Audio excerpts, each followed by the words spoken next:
दोस्तों आज हम इस वीडियो में बात करने वाले हैं टॉगल स्विच और वाटर लेवल कंट्रोलर की प्रोग्रामिंग के बारे में कि अगर हमें टॉगल स्विच की प्रोग्रामिंग करनी है या वाटर लेवल कंट्रोलर की प्रोग्रामिंग करनी है तो हम कैसे करेंगे। बिल्कुल स्टेप बाय स्टेप बिल्कुल हिंदी में हम लोग सीखेंगे ताकि हमें कोई प्रॉब्लम भी ना हो। तो सबसे पहले हम जानेंगे कि टॉगल स्विच होता क्या है, क्योंकि कुछ लोगों को जो फ्रेशर लोग होते हैं जिन्होंने कभी ऑटोमेशन नहीं सीखा है, अगर वो लोग इस लेक्चर को देख रहे होंगे तो उनके मन में सबसे पहला यही क्वेश्चन आता होगा कि टॉगल स्विच क्या होता है। तो सबसे पहले हम आपको बताएंगे टॉगल स्विच के बारे में कि टॉगल स्विच होता क्या चीज़ है। देखिए टॉगल स्विच उसको बोलते हैं, जैसे कि मान लीजिए आपके पास मैं यहाँ पे एक पुश बटन कनेक्ट कर देता हूँ कि मान लीजिए आपके पास ये एक येनो पुश बटन है और ये आपके पास एक लाइट है। ओके, आप जब भी लॉजिक बनाते हैं या आप जब भी सर्किट बनाते हैं तो आप कुछ इस तरीके से बनाते हैं। तो टॉगल स्विच का मतलब ये होता है कि जब आप इस स्विच को एक बार प्रेस करें तो प्रेस करते ही ये लाइट ऑन हो जानी चाहिए। ओके, ये लाइट ऑन हो जानी चाहिए। और जब फिर सेकंड टाइम प्रेस करें, ओके, जब फिर आप सेकंड टाइम इसको प्रेस करें तो सेकंड टाइम प्रेस करने पे ये लाइट ऑफ हो जानी चाहिए। मतलब यहाँ पे कंडीशन क्या हुआ, यहाँ पे आपको कोई होल्डिंग नहीं करना पड़ रहा है, ऑटोमेटिक हमें एक ही पुश बटन के साथ होल्डिंग करना पड़ेगा। ऐसे हमें स्टार्ट स्टॉप करने के लिए हम लोग दो पुश बटन लेते हैं, एक येनो पुश बटन से स्टार्ट करते हैं और एनसी पुश बटन से हम लोग स्टॉप करते हैं। ओके, बट यहाँ पे हमारे पास एक ही पुश बटन होता है और इसी से हमें स्टार्ट करना होता है, इसी से हमें स्टॉप करना होता है। तो इसके लिए अगर हमें लॉजिक बनाना है तो हम कैसे बनाएंगे। तो सबसे पहले स्टेप बाय स्टेप हम आपके नोट्स में लॉजिक को बनाएंगे। उसके बाद उसी लॉजिक को हम लोग क्या करेंगे कि सॉफ्टवेयर के अंदर प्रोग्राम करके और प्रैक्टिकल करके चेक करेंगे। तो देखिए सबसे पहले हमें अगर टॉगल स्विच की प्रोग्रामिंग करना है या कोई भी प्रोग्रामिंग करना है तो कुछ स्टेप आप लोग फॉलो किया करिए जिससे कि गलतियां नहीं होंगी। पहला स्टेप ये है कि जब भी आप प्रोग्रामिंग कर रहे होते तो आप साइड में एक छोटा सा पीएलसी बना लिया करिए। ओके, इस पीएलसी के बनाने से फ़ायदा ये होगा कि आप हार्डवेयर और सॉफ्टवेयर का कॉम्बिनेशन करना भी सीख जाएंगे। तो जैसे यहाँ पे पीएलसी बना लिया मैंने, अब हमारे पास एक ही पुश बटन है तो यहाँ पे हम एक एनो पुश बटन लगा देते हैं और इधर 24 वोल्ट सप्लाई दे देते हैं। सिंकिंग सोर्सिंग का कॉन्सेप्ट मैंने आपको बताया है, अगर आपने सिंकिंग सोर्सिंग कॉन्सेप्ट का वीडियो नहीं देखा है तो आप वो देख सकते हैं। उसके बाद यहाँ पे हम क्या करेंगे, एक लाइट लगा देते हैं, इधर से 0 वोल्ट सप्लाई दे देते हैं। ओके, ये यहाँ से हमने 0 वोल्ट सप्लाई दे दिया, ये आपका लाइट हो गया। अब करना क्या है कि इस पुश बटन को अगर हम प्रेस करें तो लाइट ऑन हो जाए, फिर सेकंड टाइम जब प्रेस करें तो लाइट ऑफ हो जाए। तो देखिए लाइट को ऑन करने के लिए हम आसानी से मान लेते हैं कि ये जो पुश बटन है हमारा X0 पे लगा हुआ है, ठीक है। तो हम यहाँ पे एक एड्रेस दे सकते हैं कि जैसे ही हम X0 को प्रेस करेंगे वैसे ही ये लाइट ऑन हो जाए। ओके, Y0 ऑन हो जाएगा और Y0 से हम होल्डिंग कर देंगे, ठीक है। Y0 से हम होल्डिंग कर देंगे। अब ऑन तो हो गया, लेकिन ऑफ करने के लिए हमें कुछ प्रोसेस आगे करना पड़ेगा, तो फिर ऑफ की कंडीशन होगी। देखिए अगर हम लोग आगे जाएँगे थोड़ा-सा एडवांस में काउंटर पढ़ेंगे, तो वहाँ पर भी हम सिंगल पुश बटन से ऑन ऑफ करने का लॉजिक बना सकेंगे। मतलब हेल्प का काउंटर की हेल्प से वहाँ पे हम लॉजिक बना सकेंगे। बट यहाँ पे अभी हम बेसिक में चल रहे हैं तो हमें बेसिक तरीका यूज़ करना पड़ेगा। हमारे पास कोई काउंटर कंपैरिज़न नहीं है, तो हम बिना उसके यहाँ पे टॉगल स्विच बनाएँगे। तो सबसे पहले हमने X0 को प्रेस किया, आउटपुट ऑन हुआ और आउटपुट होल्ड हो गया। इसके बाद में आपको क्या करना है, सिर्फ़ इसी X0 का, जो X0 आपने लिया था, इसी X0 का आपको यहाँ पे एनसी ले लेना है और ये जो आउटपुट ऑन हुआ है, इसका आप यहाँ पे येनो ले लीजिए और इससे आप क्या करिए, एक नया मेमोरी ऑन करवा लीजिए। जैसे मान लीजिए आपने M1 ऑन करवाया है और इस M1 से आप होल्डिंग कर दीजिए। ठीक है? इससे फ़ायदा ये होगा कि जैसे फर्स्ट टाइम में आप इस X0 को प्रेस करेंगे, तो उस टाइम पे यहाँ पे येनो बना रहेगा। ओके? उस टाइम पे जब आप इसको प्रेस करेंगे, ये Y0 ऑन होगा तो ये येनो बनेगा। Y0 के ऑन होते ही ये क्या बन जाएगा, ये एनसी बन जाएगा और ये एनसी बन जाएगा, फिर जैसे ही आप उस बटन को प्रेस करके छोड़ोगे, तो M1 ऑन हो जाएगा। मतलब यहाँ तक की सप्लाई पहुँच जाएगी और इस M1 के ऑन होते ही आप यहाँ पे M1 का NO लगा दीजिए। इससे क्या होगा कि जब ये M1 ऑन होगा, तो ये आपका NC बन जाएगा। लेकिन ये M1 ऑन कब होगा, जब आप उस बटन को प्रेस करके छोड़ेंगे। मतलब जब आपने प्रेस किया तो सप्लाई यहाँ तक ऑन हुआ, लेकिन जब आपने पुश बटन को छोड़ा तो सप्लाई M1 तक पहुँच गया और M1 तक पहुँचने के बाद ये M1 का बन जाएगा, NC बन जाएगा और उसके बाद में हम यहाँ पे फिर से X0 का NO डाल देंगे। मतलब जब फर्स्ट टाइम हमने इसको प्रेस किया, तो प्रेस करने पे तो यहाँ पे M1 ऑन नहीं था, मतलब ये सप्लाई पहुँचा नहीं। जब हमने प्रेस करके छोड़ा, तो यहाँ तक सप्लाई पहुँच गया। अब सप्लाई यहीं पे रुका हुआ है। जब सेकंड टाइम में हम X0 को प्रेस करेंगे तो सप्लाई आगे जाएगा और इससे M2 ऑन होगा और M2 से हम इसको होल्ड कर लेंगे। ओके, M2 से इसको होल्ड कर लेंगे और यहाँ पे हम M2 से ही होल्डिंग को तोड़ देंगे। ओके, तो ये एज अ टॉगल स्विच काम करेगा। अब इसको अगर अभी हम लोग प्रोग्राम में बनाएंगे तो थोड़ा सा कॉन्सेप्ट ज़्यादा क्लियर होगा। प्रोग्रामिंग करने के लिए हमको WPL सॉफ्ट ओपन कर लेना है। जो लोग भी ISP सॉफ्ट में प्रोग्रामिंग कर रहे हैं वो लोग ISP सॉफ्ट ओपन कर लेंगे, नहीं तो WPL सॉफ्ट आपको ओपन करना है। WPL सॉफ्ट ओपन करने के बाद में फाइल में जाना है, न्यू प्रोजेक्ट क्रिएट करना है। प्रोग्रामिंग करना इसमें बहुत ही आसान है और यहाँ से आप सिमुलेशन मोड पहले ही चालू कर सकते हैं या प्रोग्राम बनाने के बाद चालू कर सकते हैं। ओके, यहाँ पे आपको क्या करना है, जैसे मैंने बताया आपको लेना है एक x0 का NO। ओके, उसके बाद में फिर सबसे पहले हम यहाँ पे लेंगे वो UT आउटपुट y0, मतलब सबसे पहले हमने आउटपुट ऑन कर लिया और यहाँ से आउटपुट को मैंने होल्ड कर लिया। ये प्रोसेस हो गया। फिर जैसे मैंने बताया कि x0 का हमने NO लिया, तो हमें यहाँ पे क्या करना है, x0 का ही NC लेना है। ओके, और उसके बाद में LD लेना है y0 का, मतलब y0 का NO लेना है और इससे हमें एक आउटपुट लगाना है M1। ओके, और यहाँ पे हमें M1 से होल्डिंग कर देना है। ये हो गया M1 से होल्डिंग, इतना प्रोसेस हो गया। उसके बाद में जैसे ही M1 ऑन होगा तो यहाँ पे हम ले लेंगे LD M1। M1 के ऑन होते ही ये NC बन जाएगा और उसके बाद में यहाँ पे हम क्या ले लेंगे, LD X0, मतलब NO ले लेंगे। ओके, और उसके बाद में यहाँ पे हम फिर करेंगे आउटपुट M2 और M2 से हम क्या करेंगे, यहाँ पे होल्डिंग कर देंगे। ओके, और इसी M2 की NC हम यहाँ पे डाल देंगे होल्डिंग को तोड़ने के लिए। तो यहाँ पे हम इंटर कर सकते हैं और लिखेंगे LDI M2। ठीक है, अब इस प्रोसेस को जब हम सिमुलेशन में चलाएंगे तो बातें बहुत अच्छे से समझ में आएगी कि फर्स्ट टाइम में क्या हो रहा है, सेकंड टाइम में क्या हो रहा है और कैसे कैसे प्रोसेस काम कर रहा है। ठीक है, तो देखिए आप यहाँ पर देख सकते हैं कि थोड़ा सा मैं इसको छोटा कर लेता हूँ ताकि आपको सारा लॉजिक क्लियरली दिखे। ओके, तो जैसे ही यहाँ से हमने फर्स्ट टाइम में इसको प्रेस किया, ओके, तो इसको प्रेस करते ही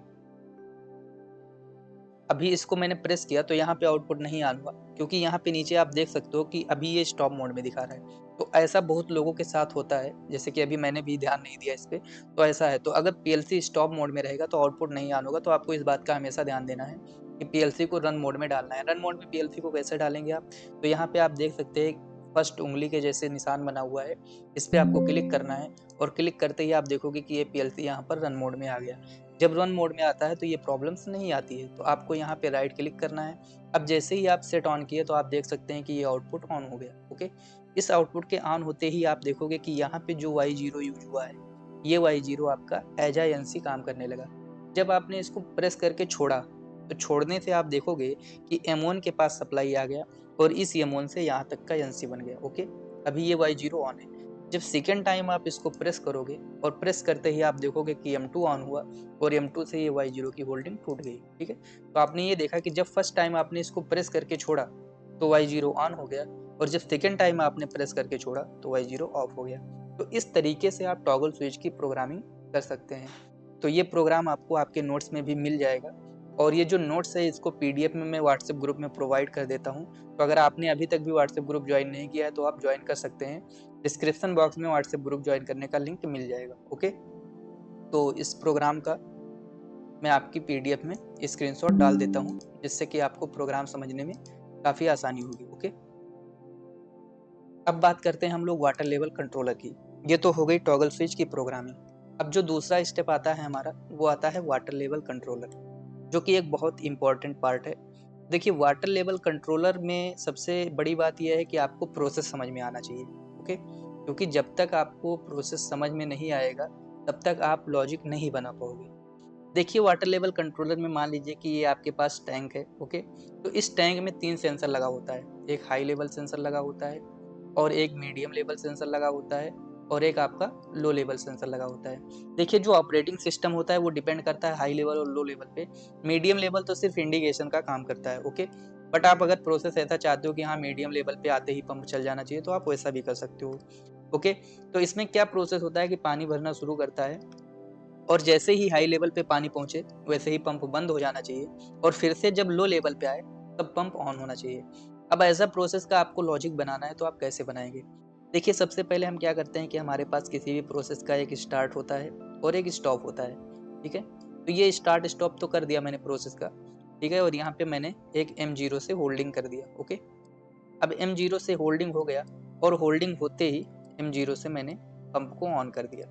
ठीक है, ये आपका मान लीजिए y0 पे पंप लगा है तो पंप ऑन हो गया। अब बताइए, जब पंप ऑन हो जाएगा तो पंप पहले नीचे पानी भरना शुरू करेगा। भरते भरते सबसे पहले लो लेवल के पास जाएगा, फिर मीडियम लेवल के पास जाएगा, फिर हाई लेवल के पास, और हाई लेवल पे जाते ही पंप बंद होना चाहिए। तो आप यहाँ पे हाई लेवल की एनसी डाल सकते हैं, हाई लेवल सेंसर की। लेकिन आपने ये चीज़ देखा कि जैसे ही थोड़ा-सा हाई लेवल से नीचे आएगा पानी, वैसे ही ये पंप दोबारा से स्टार्ट हो जाएगा। लेकिन हमें चाहिए ऐसा कि जब एकदम से फिर से लो लेवल के नीचे आ जाए, तभी ये पंप ऑन होना चाहिए। तो उसके लिए आपको क्या करना पड़ेगा, आपको लो लेवल सेंसर की एनसी डालनी पड़ेगी और फिर आपको इसी पंप से होल्डिंग करना पड़ेगा, ओके? क्या करना पड़ेगा? इसी पंप से होल्डिंग करेगा। इससे क्या मतलब होता है कि जैसे ही मान लीजिए आपका पंप स्टार्ट किया आपने, तो पानी भरना शुरू किया, तो सबसे पहले पानी कहाँ पहुँचेगा? लो लेवल सेंसर के पास।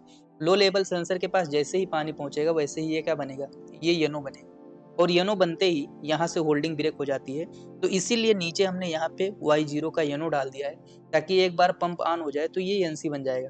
मतलब अगर ऊपर वाला लो लेवल सेंसर जो है आपका, वो येनो बन भी जाएगा, तो यहाँ नीचे से सप्लाई जाता रहेगा और फिर पहुँचते-पहुँचते हाई लेवल सेंसर के पास पानी पहुँचेगा और इसको क्या करेगा, येनो बना देगा और येनो बनाते ही ये होल्डिंग टूट जाएगी। तो जब ये होल्डिंग टूट जाएगी, तो फिर जब पानी खाली होना शुरू होगा, तो सबसे पहले हाई लेवल सेंसर के नीचे आएगा, तो ये एनसी बनेगा और फिर पानी खाली होते आएगा, जब लो लेवल सेंसर के नीचे आएगा, तब ये एनसी बनेगा। उसके बाद में फिर आगे सप्लाई जाएगी और ये पंप ऑन होगा, ओके? उसके बाद में अगर हमें इंडिकेशन भी दिखाना है तो हम इंडिकेशन दिखा सकते हैं। यहाँ पे हम लो लेवल का एनो ले सकते हैं, मीडियम लेवल का ले सकते हैं और हाई लेवल का, ठीक है? तो ये हो जाएगा लो लेवल सेंसर, ये हो जाएगा मीडियम लेवल सेंसर और ये हो जाएगा हाई लेवल सेंसर, ओके? इससे आपने एक इंडिकेटर लगा दिया, Y1 पे एक इंडिकेटर लगा दिया और इससे भी आप एक इंडिकेटर लगा सकते हैं Y2 और इससे भी आप एक इंडिकेटर लगा सकते हैं Y3। मान लेते हैं कि यहाँ पे हमने ग्रीन इंडिकेटर लगा के रखा है, यहाँ पे येलो इंडिकेटर लगा के रखा है और यहाँ पे रेड इंडिकेटर लगा के रखा है, ओके? तो इस तरीके से आप नॉर्मली एक वाटर लेवल कंट्रोलर का पीएलसी के अंदर प्रोग्राम कर सकते हैं। बट अगर आप ऑटो और मैनुअल कंडीशन में करना चाहते हैं तो उसका थोड़ा-सा प्रोसेस अलग होता है। आपको मैनुअल वायरिंग करनी होगी और ऑटो में आपको पीएलसी से चलाना होगा। जैसे आपने dual starter, star delta starter का ऑटो मैनुअल वायरिंग किया था, तो आप उस तरीके से भी ऑटो मैनुअल इसको चला सकते हो। या आप मैनुअली स्टार्ट स्टॉप करना चाहते हो तो कर सकते हो। बाकी अभी मैंने ये आपको प्रोसेस ऑटो का बता दिया कि एक बार आप स्टार्ट कर दोगे तो ये ऑटोमेटिक सेंसर के अकॉर्डिंग वर्क करता रहेगा। अब इसको अगर हमें अपने प्रोग्राम के अंदर प्रैक्टिकल करके चेक करना है तो हम कैसे करेंगे, ठीक है? तो WPL सॉफ्ट को ओपन कर लेते हैं और प्रोग्रामिंग करते हैं, ओके?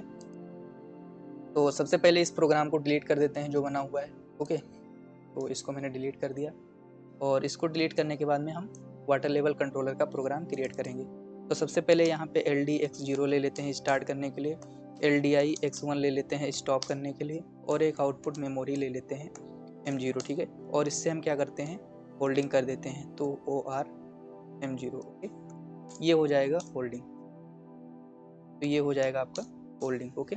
होल्डिंग होने के बाद में हम क्या करेंगे कि यहाँ से जो M0 है, इसको हम क्या करेंगे, M0 से एक मोटर ऑन कर लेंगे। तो ये हो जाएगा आपका LD M0 और इससे हम एक आउटपुट ऑन कर लेंगे, आउटपुट Y0, ठीक है? तो ये हो जाएगा आपका एक मोटर, ओके? इसको यहाँ से हम जा करके और एडिट कर सकते हैं। तो यहाँ से राइट क्लिक करेंगे, पहले तो इसको कंपाइल कर देते हैं। तो यहाँ से जाके ये कंपाइल हो जाएगा और कंपाइल होने के बाद में यहाँ पे एडिट डिवाइस कमेंट आता है, एडिट सेगमेंट आता है, तो यहाँ से हम एडिट कर सकते हैं, ठीक है? तो मान लीजिए ये हमारा आउटपुट क्या है, पंप है, तो इसको हम नाम दे सकते हैं पंप, ओके? तो ये यहाँ पे पंप आ गया। अब जैसे हमें 2 सेंसर लगाना है, एक लो लेवल सेंसर, एक हाई लेवल सेंसर, तो मैं यहाँ पे लिखूँगा LDI। मान लेते हैं सेंसर जो होता है वो आता है पीएलसी के इनपुट पे, तो LDI-X2 पे आ गया एक और एक आ गया आपका LDI-X3 पे, ओके? क्योंकि सेंसर का फीडबैक जो है वो पीएलसी के इनपुट पे आता है, तो ये आ गया आपका X3 पे और इसको भी हम रीनेम कर देंगे।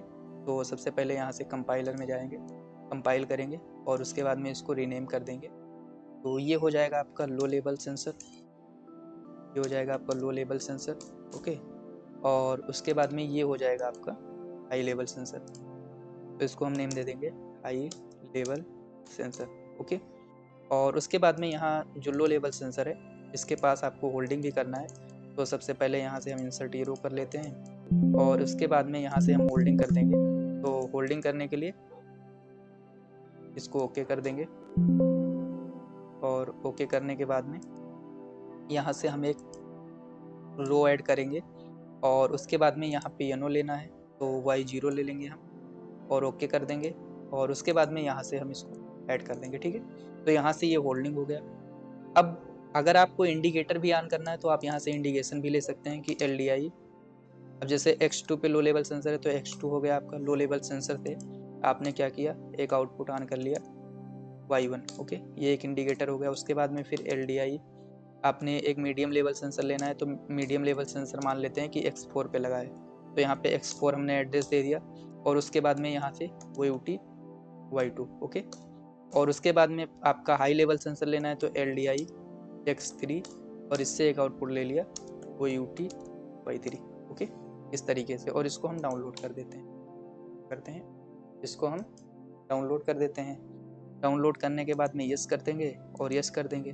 देखेंगे अगर PLC हमारा रन मोड में नहीं है तो यहाँ से हम रन मोड में डाल देंगे और उसके बाद में यहाँ से हम ऑनलाइन मोड में चले जाएंगे। ठीक है, तो सबसे पहले तो इसको मैं स्टॉप कर देता हूँ जो भी प्रोसेस है। ओके, और यहाँ पे आप देख सकते हैं, सॉरी, यहाँ पे आपको NO लेना था, NC नहीं लेना था, क्योंकि NC अगर हम लेंगे तो ऑलरेडी हमारे पास ये इंडिकेशन ऑन रहेगा। ठीक है, तो इसीलिए आपको LD लेना है, LD X4, और इसमें भी आपको लेना है LD X3। ओके, और यहाँ से फिर इसको डाउनलोड कर देना है।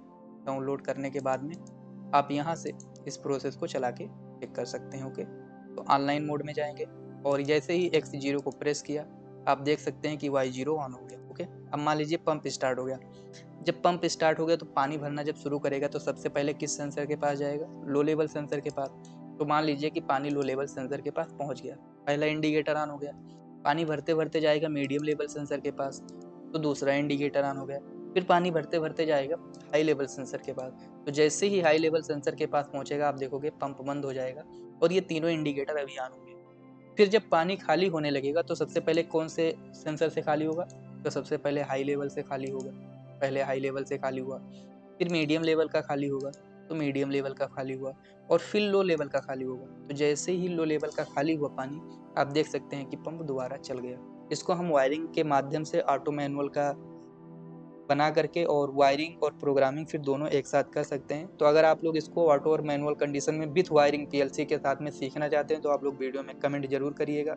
और मुझे उम्मीद है कि आज का जो वीडियो है वो आपको पसंद आया होगा, और फिर मिलते हैं आपको नेक्स्ट लेक्चर में। आज के लिए इतना ही। जय हिंद, जय भारत।